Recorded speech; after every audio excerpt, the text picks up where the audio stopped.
Welcome to Take Two of Sports Shorts Daily, presented by the good folks over at LeBear's Casino in Baton Rouge, open 24 hours, 365. He's Mike Scarborough of TigerBait.com. He's former national champion linebacker and NFL linebacker Derry Beckwith. And we just had the best last 30 minutes of our life. We were taping the show, and then Ron Rance, who's in that age group, Mike Scarborough age group, not very technically savvy, didn't hit the record button. So we're doing it again, much shorter, thank you for being here for rehearsal, Mike and Derry. Well, now I know what to look for, because I can see in the top left corner a record insignia. So yeah. I'll know in the future if you haven't hit the button. Derry, I apologize. I owe you a lunch, my friend. And being that you're so skinny these days, it's not going to cost me that much. No, it's not, man. Free lunch, what about me? Well, Mike, I mean, you've got that Ming vase from the Ming Dynasty next to you. You can buy me lunch. That's very expensive looking furniture you got. All right, let's get right to it. First off, some LSU news and notes on the local level. Great news that Neil Farrell Jr. is going to be back on that defensive line. He's opted back in after being out for over a month. They need depth. They need good players. They got one. But the big player, number 72, no, not the 72 that Derry played with, but Tyler Shelvin. What's the latest on him, Mike? Yeah, I talked to his dad, Jamal Shelvin, Sunday evening. Once the word, we started getting word early Sunday morning that both he and Neil Farrell were thinking about opting back in. Of course, Farrell did. He said they were seriously talking about it. Didn't know if it was going to be the next day or the end of the week. Reached out to him yesterday, Tuesday. Nothing, didn't get to talk to him, no reply. So I think there still is a family talking it over. But that would absolutely be a huge shot in the arm, just like Neil Farrell coming back is, regardless of how many plays or what kind of shape they're in. Particularly, with the 3 games that LSU has to start the season, I think if they can get those guys ready for Florida, that would be the target.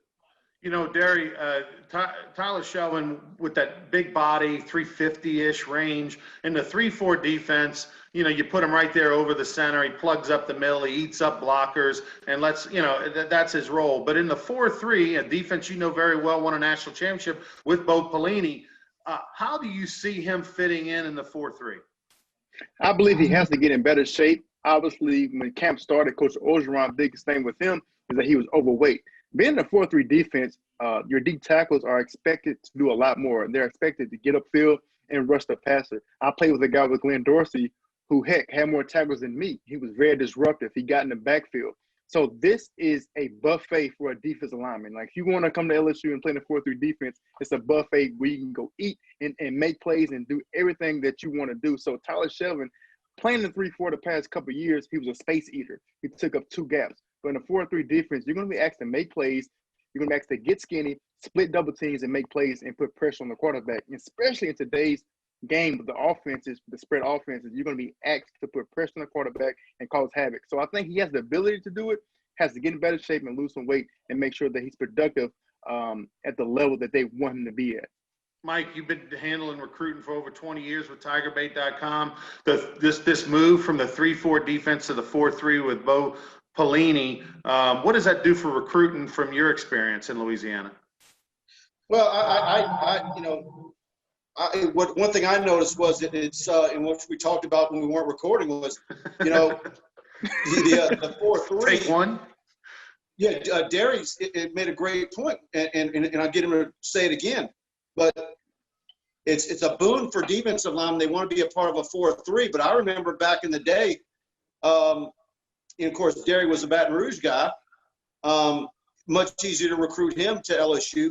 But there was a time where LSU had a hard time recruiting linebackers. And I remember Denzel Duval at Bastrop, 2012, I believe, who ended up at Alabama. LSU was never really a factor with him in recruiting because he knew at his size, and he was in the, he was a 6'3", 6'2", 250-pound guy. He thought he was better suited for a 3-4, and that was his mindset through the entire recruiting process. So I guess my question for, Derry is, are there guys now that LSU's had such great success and LSU's, football program is putting out the, the artwork on Twitter showing all the guys in the NFL, Deion Jones and Devin White and Quan Alexander and now Patrick Queen lighting it up, was almost, up there for rookie of the year with his performance last week. I mean, rookie of the week. Can you parlay that, or can you attract linebackers to a 4-3 just as well as you can to a 3-4? Oh, absolutely. And like you said, guys like Patrick Queen, Devin White, Jacob Phillips, all guys who were week 1 starters this past Sunday. So if I'm a recruit coming into LSU, I know I'm going to be well coached no matter what defense that I play. And basically the 4-3 is just an inverted 3-4 defense. And although I know a lot of guys may be more well suited for a 3-4 defense, especially your taller guys, ranger guys who can maybe rush the passer on the edge. But I do believe no matter what, that if I'm recruited to come to LSU, I'm going to be well coached and I'm going to be well prepared. Because some guys at LSU, if you run a 3-4 defense, they may draft you to play a wheel linebacker in their 4-3 defense. So it's very interchangeable. I think the only difference with a 3-4 defense is that you have to have some studs on the outside to rush the passer. So I think the technique and the system as far as the language is kind of different. But you're a football player, and that's what you're designed to do. And I think if you come to LSU, go ahead. Yeah, let me ask you this, Derry. Is it kind of like a running back? If you were in a 4-3 defense in college, do you maybe have more tread on the tire because you weren't in a 3-4 where, like you were saying earlier, you're not a guy who's making all the tackles versus in a 4-3 where your defensive linemen are making the majority of tackles. When you get to the NFL, do you maybe have more tread and maybe haven't had the shoulder issues and the, if you want to say concussions or whatever, or do you have more, lifespan as a football player? Absolutely. I'm looking at a guy like Jabril Cox, who's going to be playing the weak side linebacker in the 4-3 defense. He's going to be covered up most of the time. So he's not going to have to take on 300-pound linemen every play, as opposed to in the 3-4 defense, you have your 2 inside linebackers, and you're butting heads with the guards and tackles almost every play, especially if your nose guard is not eating them space and taking care of those guys from not getting up on you and get to the second level. So I do believe you're going to have more tread on the tires when you do go to NFL, because you're not going to be taking on linemen every single play. And you have 2 guys in front of you, 2 D tackles to make plays and make sure that you're protected as well, and that you can roam and make the tackles and make the plays as well. But like I said, with this whole spread offense, for the majority, I know people are like, in an uproar or are excited about the 4-3, but for the most part, these guys are going to be playing a 4-2-5 because of the spread offense that we play. They're going to be in 11 and 10 personnel. The days of 21 personnel and 12 personnel and pound. It's kind of really literally thrown out the window. So most of the times they're going to be, I think, in a 4-2-5 in a nickel defense. But when they do have an opportunity to play that base defense, I think they're going to be successful, and Pelini is going to have those guys coached up. The other topic of the day is the Big Ten announced that they're back playing football, and this is quite the change of events. I never understood, Mike, why they decided so far in the summer, June and July, the Pac-12 and the Big Ten to not play football. Now they're seeing everybody else be out on the field the last 3 weeks or so, and they're, getting envy, if you will. In Ohio State, I think coming out, Nebraska complained for a few weeks, but Ohio State coming out and really complaining and calling the Big Ten out, I think was the difference maker in getting them back October 23rd and 24th.